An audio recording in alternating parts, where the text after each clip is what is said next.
Hello, everyone, and thank you for being here on another meeting, staff meeting of Global Technopolitics Forum on June 6th.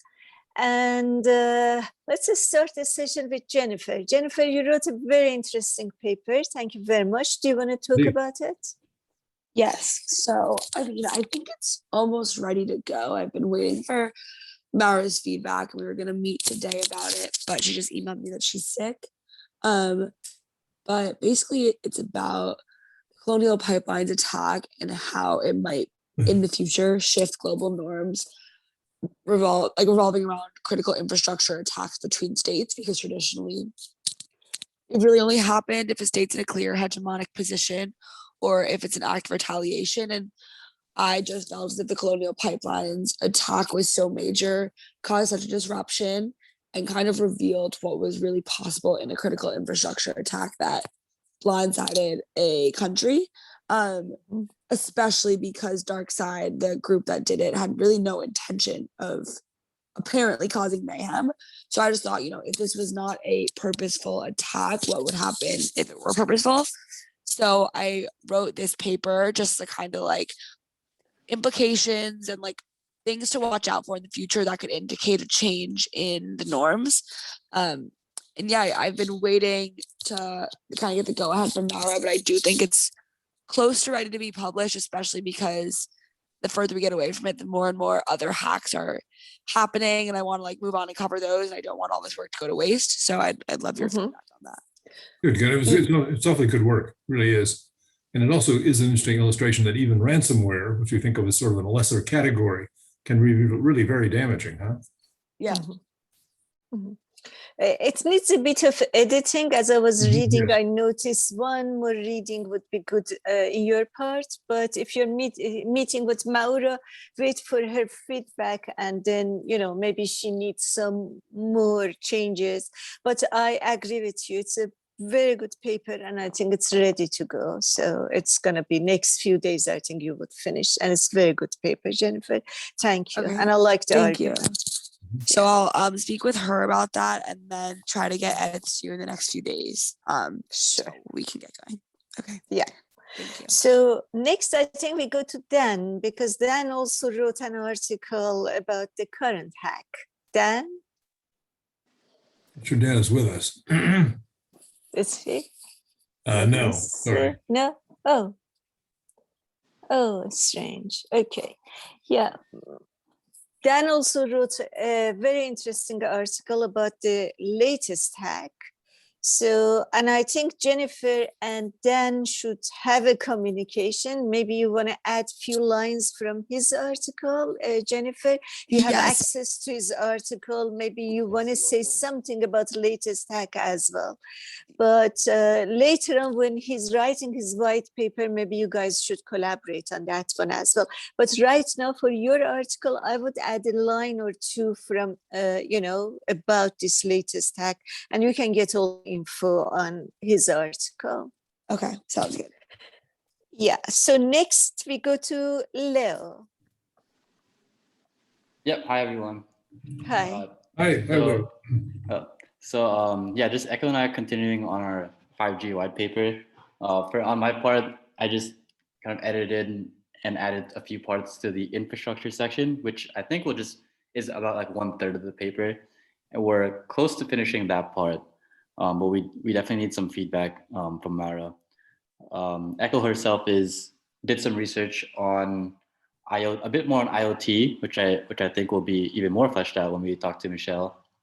And she's going to start working on writing that part of the paper, which is the second kind of third of the paper. So that's really all the progress we have so far. I wanted to ask actually, both is also a question on behalf of Echo is, as it comes to writing this white paper, or even white papers in general, because I think the white paper is mostly on defining the technology. Are we assuming that there's prior knowledge on the audience's part? Because oftentimes when we're defining some terms, for example, let's say we're defining radio access network. When you define those terms, you have to use other terms that may be basic and common knowledge for people who are well versed in cellular networks, but maybe not so much for the lay audience. So I guess my general question is how basic should I get when I'm defining these terms, and how much knowledge should I assume the reader has? I would think on that. Yeah, my sense is that you should be as basic as you can without too much disrupting the flow, right? Mhm. Is that helpful? I think you should try not to assume too much knowledge on the part of anyone who reads it, but they're going to have some knowledge or they wouldn't read it. So I would be as careful as I can about explaining things, but not let it seriously disrupt the flow of the article.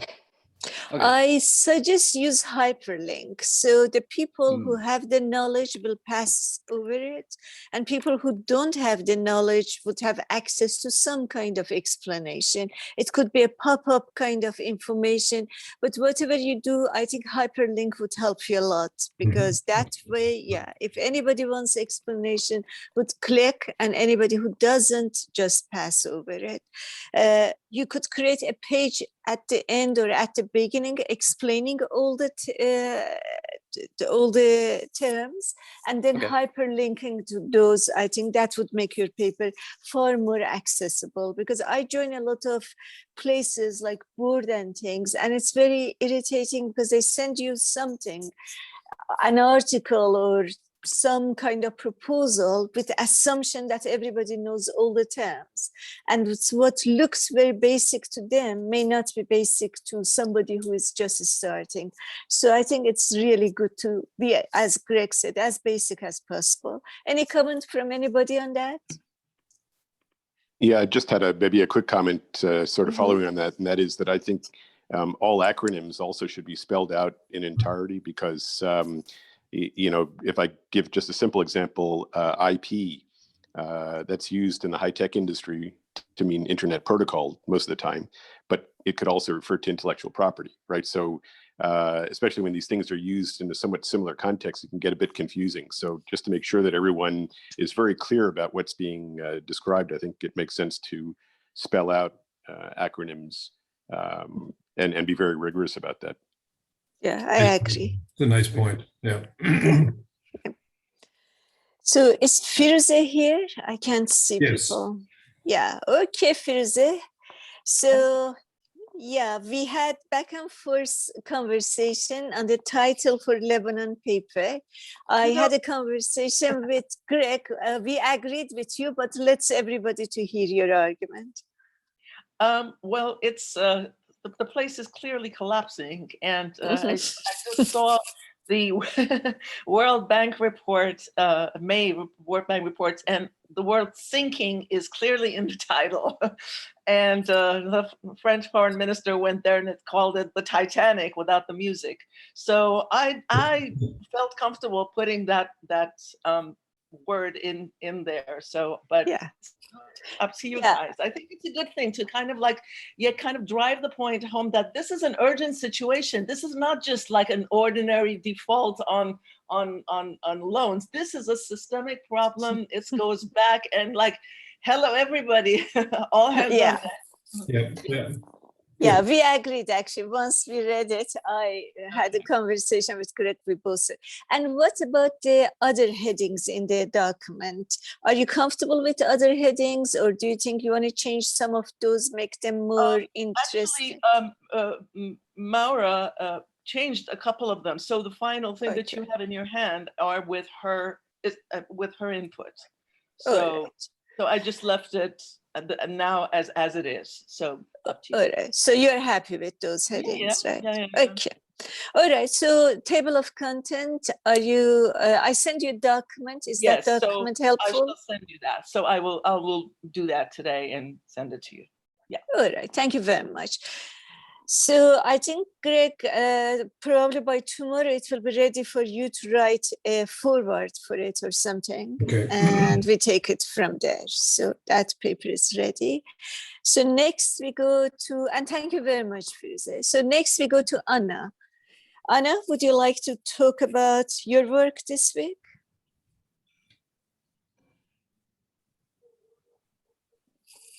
Anna is there. Anna? Oh, sorry. Hi. Yes. Yes, I published your wiki page. Thank you. Yes. Yeah, so I think next I would like you to focus on the page for the forum. Yeah. And then after that, we have a project called Digital 20, which I think would be nice to have talk on that one. So we're going to have one more. Sorry, a chat is coming. And yes, so I think, so you're comfortable with that, right? Yes, absolutely. Yeah, okay. Yeah, it took a little while, but I think now you know exactly what to do, and that's quite good because we have few more pages to publish and then we can do that. So I think now, do you have any questions? Any questions? No questions. I was thinking that maybe before I start working on the wiki, I would just send you some things that we could add to the guide star, because whatever is in the guide star, I can put within the wiki. Okay. But that's pretty much it. Okay, we can do that. Send it to me and we work on that. Work on it. All right. Thank you, Anna. Thanks. So I think Eduardo had a question for Firuze. Please go ahead. I'm sorry I didn't ask you, Eduardo. Firu, I have a quick question about your research on Lebanon. I seem to gather that that's one of your areas of expertise. And as you were speaking, I was thinking about the way that we treat the crisis in Lebanon as sort of its own environment and something that happens only in the country. And there's not much talk of how it connects with other countries in the region, particularly over, say, decades in which we've seen Iraq, Yemen, Syria, Libya, and other countries sort of fall apart. And I'm wondering if you can help me figure out if there is a connection there, if there's not, or maybe there is and we'd rather not talk about it, what your thoughts about that are. And I'm sorry if I divert the conversation in a different direction here, but I just thought I'd take the opportunity of having you in this call to get your thoughts on that.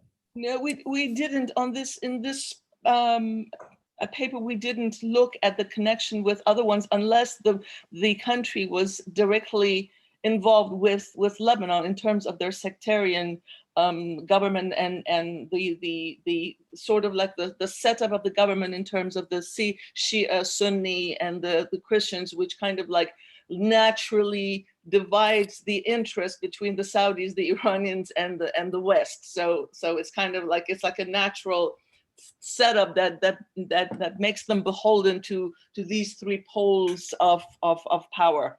But we didn't look at how it is Iraq could be involved or Libya or anything like that. So this was not the focus of this particular, but of course every country in that particular area has its own challenges. But that's a different thing. Firuze, do you think it is wise to add a line or two right in the introduction, acknowledging that there may be other factors, but this study focuses on this? Do you think it's wise to do that? Well, so I think that within this one, I focused on all the factors that were directly affecting the Lebanon. So in our research and everything that also Joy sent, we did not see like major players having a huge impact, except for the Saudis, the Iranians, for yes, US, the EU. Those were the major. I did touch just very slightly on Turkey, trying to kind of like position itself and coming, but like it was like really like a very short throwaway, like very short paragraph on Turkey. That's it. Yeah. Good. Eduardo, Greg, any comments? No, that sounds good. Sounds good to me. So I was sort of curious. Oh, I'm sorry. Go ahead. No, go ahead, Paul.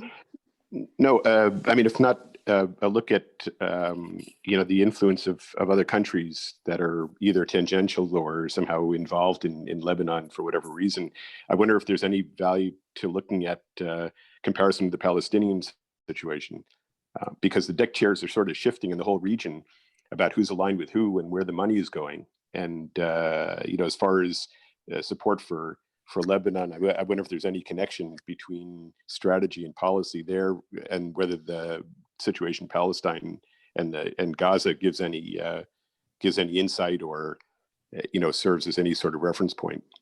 It would, going on. I mean, the origin of Hezbollah is like very closely intertwined with the displacement of Palestinians and the inability of the state to defend its borders. So there's a big section on that and about the Palestinians. Actually, I find the Palestinian situation a very direct cause of the radicalization of that region, and nobody really looks at that. But going forward, because this thing is more about the collapse of the banking situation, I don't know that the Palestinian ongoing cause has more impact on what's going on, except for the sectarian elite interdynamics and how each country is kind of like trying to pull strings. So yeah, but of course, political ramifications. Lebanon is one of the countries that did not enter into this transactional situation with Jared Kushner and Trump, money and bombers in exchange for acknowledging the existence of Israel. So they're still on the outs with the Israelis, as they should be, but it's a different thing. Yeah. Greg? No, my sense too is I think that going too far in the direction of the Palestinians probably would deform what is a good paper in its own right, I think. So there's certainly important issues, but maybe not for this paper. Yeah, I agree. Okay. Eduarda, any comments? Thank you, Firu. Thank you.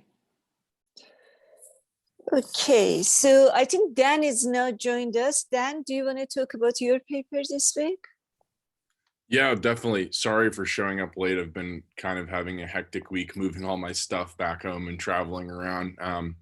But I will be making the meetings for the next couple of months. I'm finally back home and settled, so I should be attending all the meetings for at least the next couple of months before I have to move back to Los Angeles. But yeah, so my paper this week, I just did kind of a follow-up write-up on the JBS Foods attack. I know it doesn't necessarily fall into the realm of ICS cybersecurity, but it was technically, people are starting to consider a critical infrastructure attack. And it was kind of similar to the Colonial Pipeline incident because its ransomware was involved.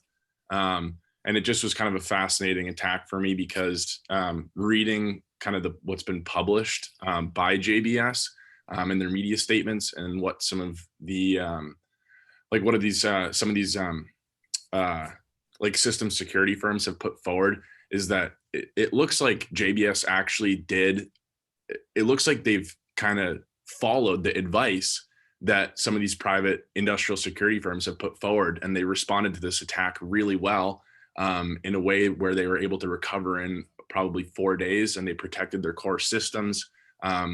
There's a firm called Dragos who's like very well known for industrial cybersecurity, and they put forward 5 recommendations to secure your industrial systems. And I mean, honestly, it goes for kind of like networks and systems in general. They're great recommendations. And it looking at the way JBS responded to this incident, it looks like they pretty much followed all 5 of the recommendations, which is really praiseworthy.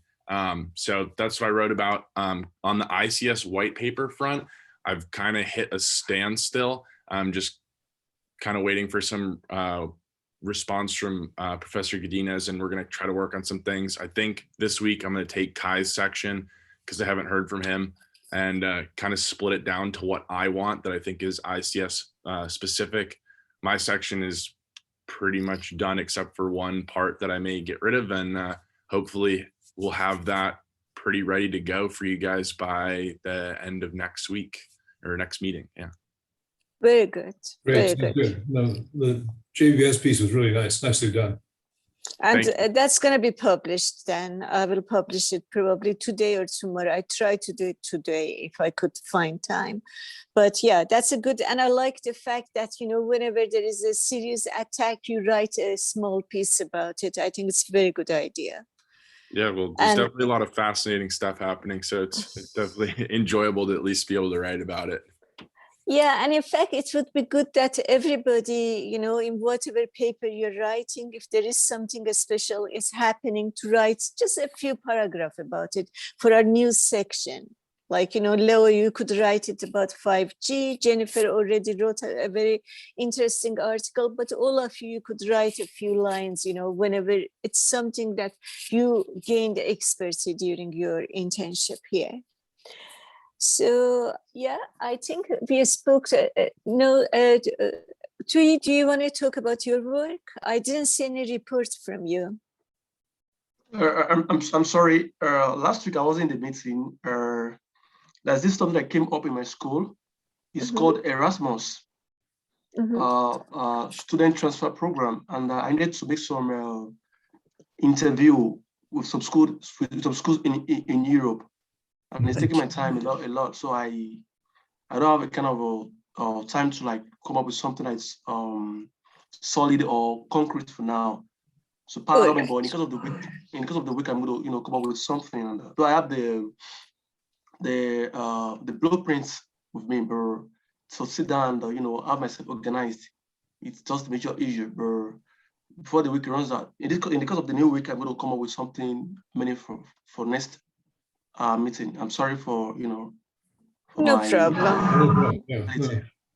That's okay. We understand that sometimes there is something to do.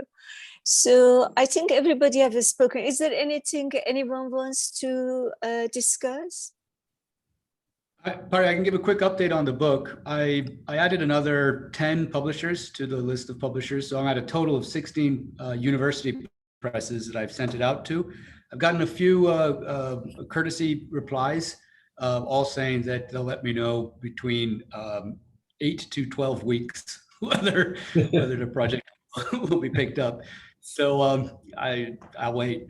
In the meantime, I wait. That's actually quite a long. 8 to 12 weeks, but I suppose they put it as 8 to 12, but probably they will get back to you faster. One suggestion, Eduardo, if you don't mind, would be good to put a list in our folder. So in future, anybody wants to write a book, there is a list there to know what places to contact, how to contact, something of that nature, if you don't mind. But I think this kind of resources would be helpful for institution as for the forum as a whole in moving forward, having some resources. We appreciate Absolutely. that very much. And we will add as well, because once we have that paper there, maybe, I don't know, a spreadsheet or something, then we all will add some publisher's name to that. I think Greg could do, I know 1 or 2, so we could go that way. It will be good. It's comforting to know that university presses haven't adapted to the modern time scale, right? Yeah, absolutely. Yeah, that's the feeling. Yeah, they're still in the Middle Ages. But Pari, that's a great idea. And in fact, I do have a list of about 40 presses. And also I have 1 or 2 contacts at the press in terms of like acquiring editors. And they're specifically editors that work in the field of science and technology and politics. So it actually might be a resource for this forum.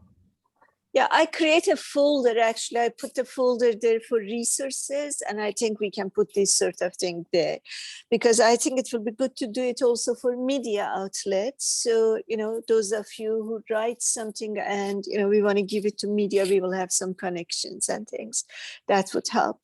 Thank you very much, Eduardo. Sorry, Pari, one last thing. And there's also, since I spent about a year figuring this out, there's also some characteristics of each press and the type of marketing that they then have for the book, especially the difference between university presses and more general kind of companies like Palgrave, Sage, Wiley. Like I've learned a little bit the difference in how they approach the book and how they market it. And so maybe that also could be helpful for people in the forum that are interested in reaching out to them, like to know what their style is. Extremely actually helpful. Before we finish that discussion, it were the old days. I remember that without an agent, you couldn't approach Wiley or some of the other publishers. Is that still the same, or have they changed? Yeah, that's a good question. And what's happened in the past decades, I think, as publishing the industry has changed, you have the university presses that are still the gatekeepers to a kind of like upper echelon of knowledge. So if you want to be taken seriously, you have to unfortunately go with the university presses, especially someone like me that works in academia and I'm going to eventually try to go for full professorship. And then underneath that first level of A publishers, and I would say there's about 20 university presses that are like that in the United States. Underneath that level, you have these companies that are private presses that have opened up to the academic kind of world. And they're really there to serve the academics that want a quicker turnaround, perhaps that don't want to go through the rigorous process of a peer review. And these are the likes of, as I said earlier, Palgrave, Wiley, Polity, and there's about 20 of these, and Ashgate, Berg, there's many. And they're not bad, but they're a little bit easier to get published in. And this makes it, this is because that they figured out a kind of business model in which they make money by having more people publishing with them. Because even if they can sell 200 books at $80, that's still enough to justify their costs of working with you. So that's created this like large B list that can be interesting for people, especially if they want a quicker turnaround. But at the same time, I think it's almost approaching a kind of vanity press status. And by vanity press, I mean, people just want to publish to say something. And in fact, I've noticed that over the years, they've added many dozens of acquiring editors to each of these presses, which makes me suspicious. For example, Palgrave, 5-10 years ago, only had 5 or 6 acquiring editors. Now they have maybe 20 or 25. And that's because they're making money by turning around more books. And then beyond that, there's the actual trade publishing world. And that's where you need an agent, Pari. Those are the books that will be on like Barnes and Noble's shelves, or that you'll see marketed aggressively. The problem there is not only do you need an agent, but you also need to be somewhat famous already, because the agent won't really work with you unless you're somehow material that can make some money. So sorry if I took a while, but I just wanted to unload that all on you guys. No, thank you very much. It's actually very useful. And in this last category you mentioned, do you have a list of those as well, or you don't? I do. Yeah. When I put the list, I have about 45 presses, and it's divided by whether they're university presses, whether they're general trade presses, or whether they're presses that like do mass marketing. So that can all be identified. Fantastic. Thank you very much. That's fantastic, actually. Yeah. Anything anyone wants to discuss? No? Okay, I want to remind everybody that Tuesday we will have Michelle on Internet of Things. So I will send a reminder to everybody, but please keep your calendar open for Michelle. And that's basically it. Wish everybody a wonderful week ahead, and see you next week. Or see you on Tuesday. Have a good one. Take care. Bye. You Thanks. too. Thank you. Bye-bye. Bye. Bye. Bye.